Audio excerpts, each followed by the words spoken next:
Assalamu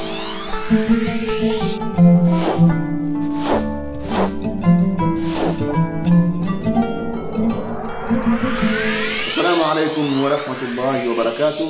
Et à nos frères qui ne sont pas musulmans, que la paix de Dieu soit sur vous. Aujourd'hui, notre leçon sur les enseignements bibliques cachés aux chrétiens va concerner le pèlerinage et le tabaski. Comme vous le savez, nous sommes dans le 12e mois du calendrier musulman, qui est le mois du pèlerinage, le mois des Hajj et du tabaski.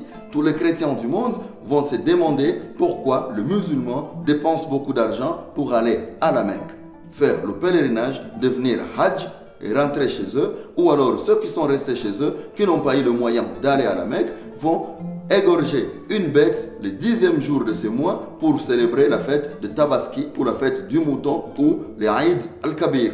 Pourquoi? Tout d'abord, chers chrétiens, savez-vous que cet enseignement est aussi biblique?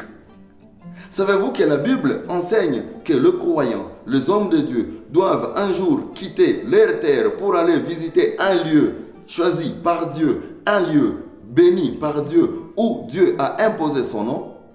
Savez-vous que la Bible enseigne que tout celui qui n'a pas le moyen d'y aller, le moyen physique ou financier, doit rester chez lui, mais plutôt sacrifiera une bête pour Dieu? Ah, cet enseignement n'est pas enseigné dans les églises, n'est pas enseigné chez les chrétiens parce que ça fait partie des enseignements bibliques auxquels vous ne devez pas avoir accès. Tout d'abord, je vais définir le mot Hajj ou le pèlerinage. Comme ça s'est dit en français, pèlerinage veut dire aller vers, quitter un endroit pour un autre endroit, pour un but bien précis et revenir chez soi après le but. C'est ça le pèlerinage.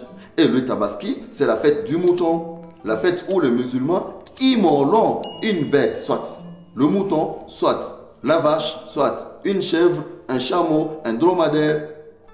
Mais savez-vous que cet enseignement est aussi biblique? Ah non, cet enseignement n'est pas biblique. Il n'y a pas de chrétiens El Hadj. Il n'y a pas de Hajj chrétien. Pourtant, la Bible enseigne bel et bien cet enseignement.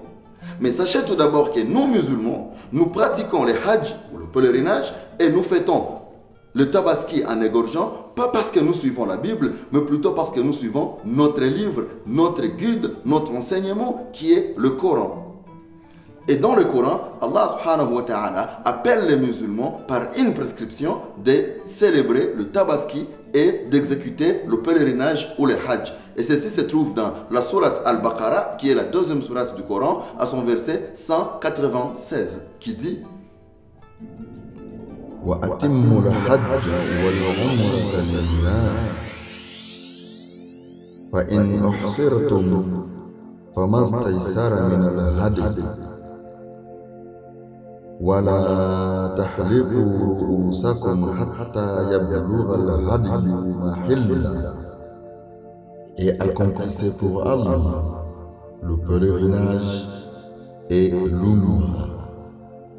Si vous en êtes empêché, alors faites un sacrifice qui vous soit facile.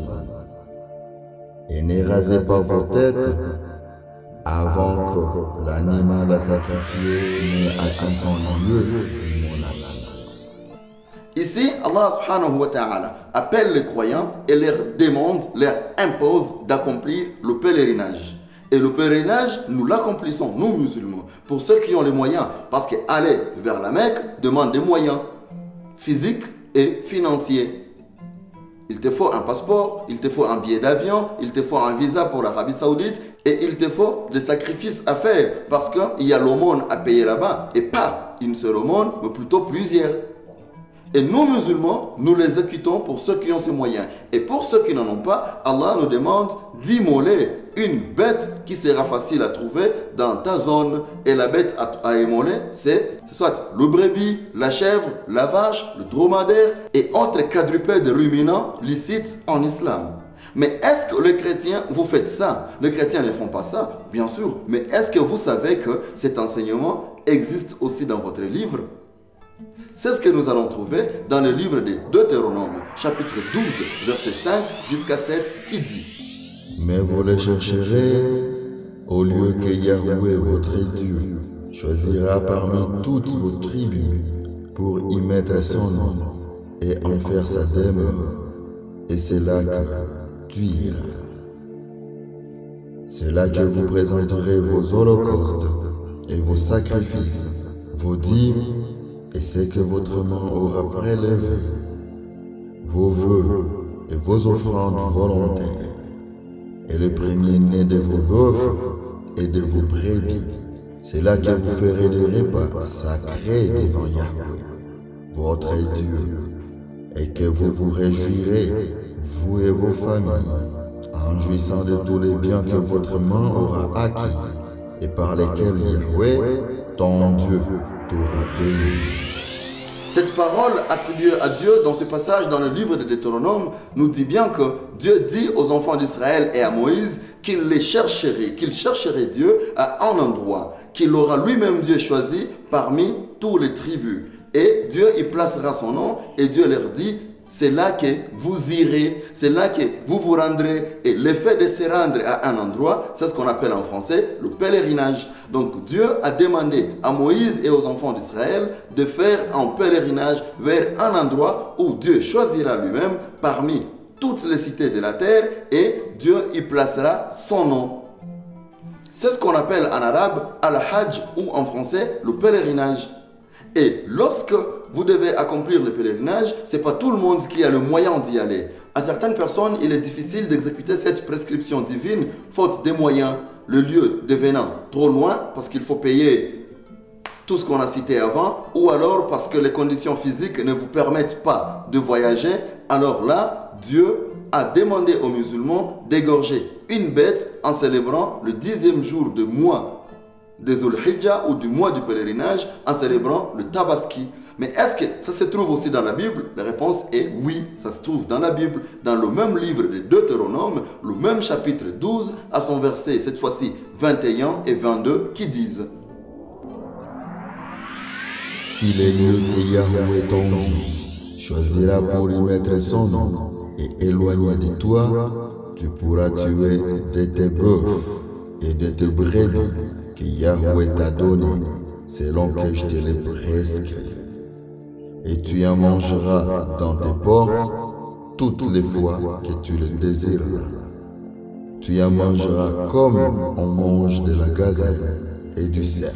L'homme pur ou l'homme impur en mangeront l'un et l'autre. Ah oui, là c'est bien compris que si l'endroit que Dieu a choisi, donc la cité sainte de la Mecque, la ville de la Mecque, est éloignée de toi, tu devras prendre parmi tes brebis, soit tes veaux, soit tes moutons, soit tes vaches, soit tes chèvres, ou tout autre animal herbivore, quadrupède, ruminant, licite en islam, et faire un sacrifice en l'immolant pour Dieu lui-même. Et tu mangeras de cet animal, toi et ta famille, et en célébrant une fête. Et cette fête, c'est celle qu'on appelle le Tabaski, ou la fête du mouton, ou le grand Aïd, parce qu'il y a deux Aïd, il y a le petit et le grand. Et tout le monde sera d'accord avec moi que ceci n'est pratiqué que par les musulmans. Mais la question est, chrétiens, saviez-vous que ça se trouve aussi dans la Bible, que la Bible elle-même vous demande de faire ça? Vous êtes-vous déjà posé la question, pourquoi les musulmans partent à la Mecque? Pourquoi les musulmans célèbrent le Tabaski? Posez cette question à votre pasteur, à votre diacre, à votre diaconesse, à votre prêtre, à votre curé, à votre abbé, au pape, à vos prophètes.